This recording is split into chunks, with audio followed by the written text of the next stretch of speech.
Why the hell so many people are trying to tell me to slow down? Seems like motherfuckers should be shutting the hell up and enjoying the show.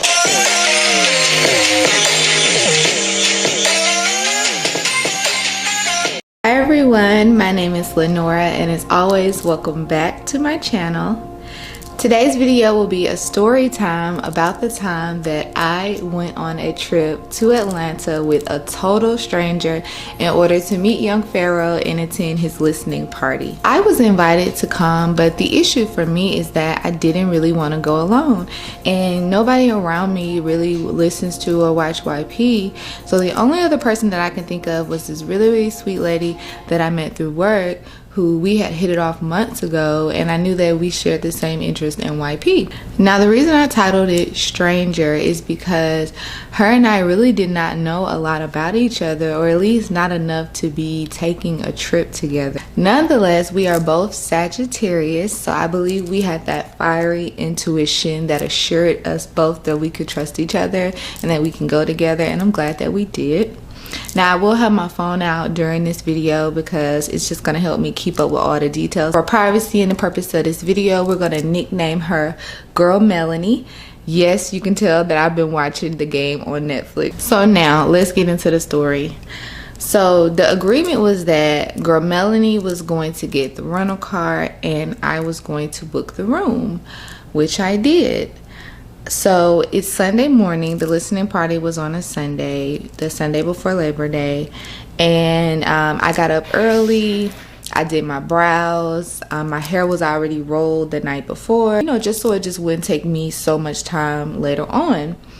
So I texted her like around 9 a.m. That was the time that she was supposed to be picking up the rental car, and she texted me back. And she was like, I should arrive by 11. I'm running a little bit late. So I was like, at 11 to my house or the rental car place. And the reason I asked that is because my plan was originally to try to leave at, the latest to leave would be 11. Wasn't in my plans. So basically it took her a while to text back. So I'm like, here we go. And I just went ahead and continued with everything that I knew I had to do. I kept going because I knew I was going regardless. Now, eventually she did text me back, and she said my house. But by the time she texted me back, it was literally like 30 minutes until 11. So I'm just like concerned at this point. Girl Melanie calls me or whatever, so I'm like, okay, let me answer. What is she about to say? I knew it was gonna be something bad because that intuition is just there. But she calls me or whatever, and you know, she's telling me about, you know, what happened or whatever, things like that, and I understood it. But at the same time, Girl Melanie tells me that she's on her way to the rental car place, and I'm like, what? So at that point, I kind of just tune out. All I can think about is that we're going to be late. Hey, Girl Melanie, I think that, you know, it'll be a better idea if I just drive my car, because I really just didn't want to be any later than what we were going to already be. Girl Melanie was like, well, hey, if you're going to drive, forget the rental car. I'm just going to ride with you. So Girl Melanie just hops in and rides with me. Now, despite me being, you know, really frustrated about having to drive my car last minute and the way that the morning was turning out to be, you know, we just hit the road on to Atlanta. Now, mind you, I want you all to know that we live in Alabama, and we were driving to Georgia. So really, we were driving really past the city of Atlanta. So we were going to drive like 3 hours in, and keep in mind, it's two of us. And there's one bathroom. My pet peeve literally is being late. Like when there's a time sensitive event, I don't know.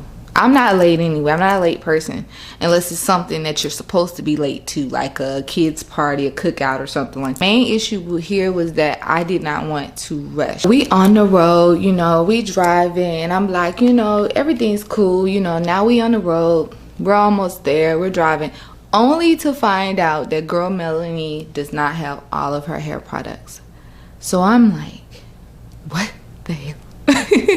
So girl Melanie is like, I wonder if some beauty supplies are open. And keep in mind, it's Sunday, and not only is it Sunday, it's the day before Labor Day.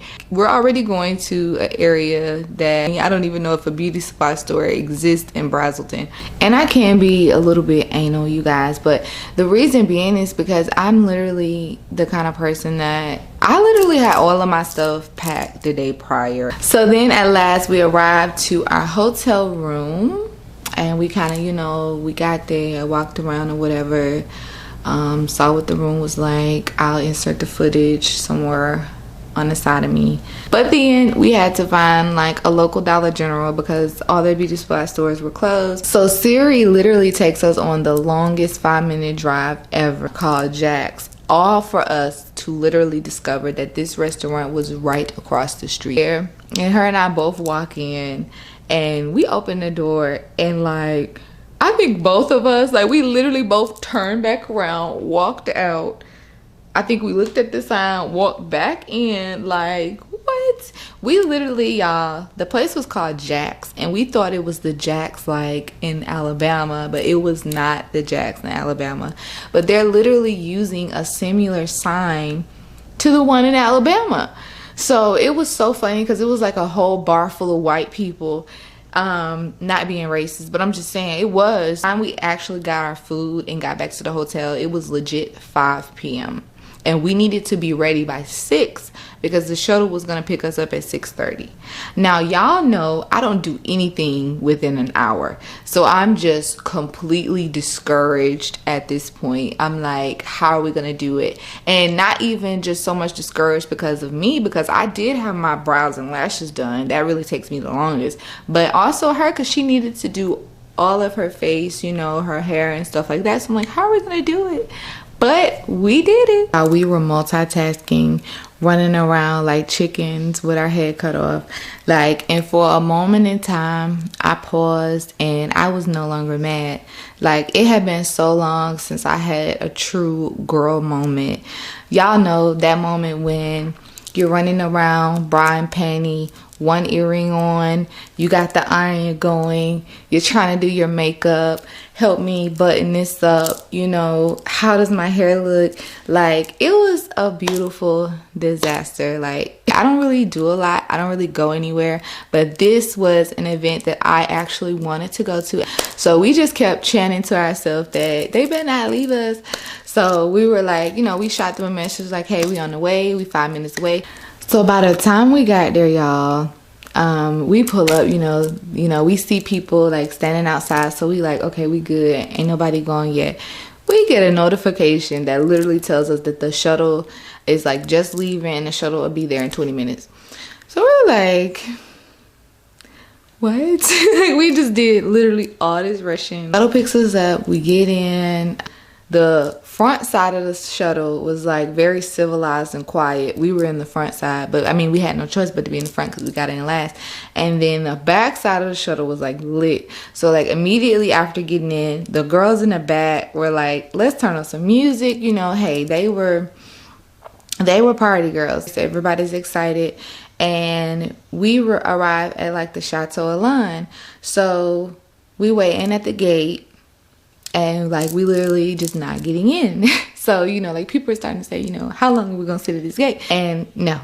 So we were at the wrong place. But the funny thing about it was he drove us to like around like where the winery was. And he, you know, had us get out. So we're like, okay, this is where it's gonna be at. So we get out. And, you know, everyone's outside taking pictures. We took some beautiful pictures out there. And all to find out that still was not the place that we needed to be. We had to load back into the bus.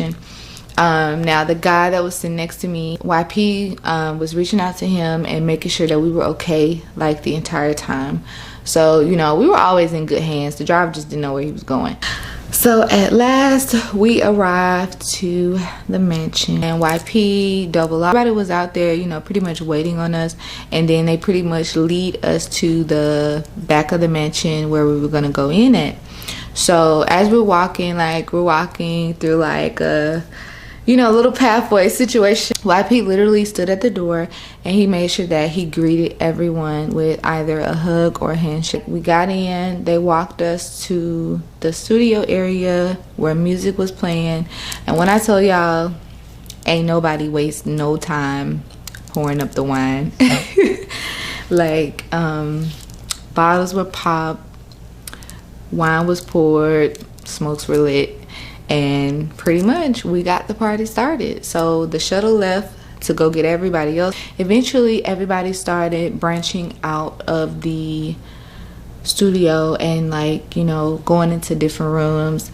We went into the kitchen because that's where they were smoking at. I don't smoke, but that's where girl Melanie was going to, to smoke or whatever. And that's when I got my pictures with YP. Meeting him was everything. The energy was just perfect. It's not like just attending any other rappers listening party, because all they do is rap about foolishness that contributes to the destruction of our people. But this man's music, he literally puts his message in his music. So when you're listening to Young Pharaoh's music, you're not gonna feel like you're ready to go hit a lick or you're ready to go mistreat your black woman. I just feel like, how could you be against somebody that's just uplifting our people? You gotta support that. His reach is so powerful. To be around a man with such intellect, such positivity when it comes to the black woman, because the black woman is the most unprotected. This was more than going to a listening party for me. This was about experiencing the energy of a person who helped me start the process of bettering myself, and the music was just literally a plus. First of all, what man says that the black woman is God?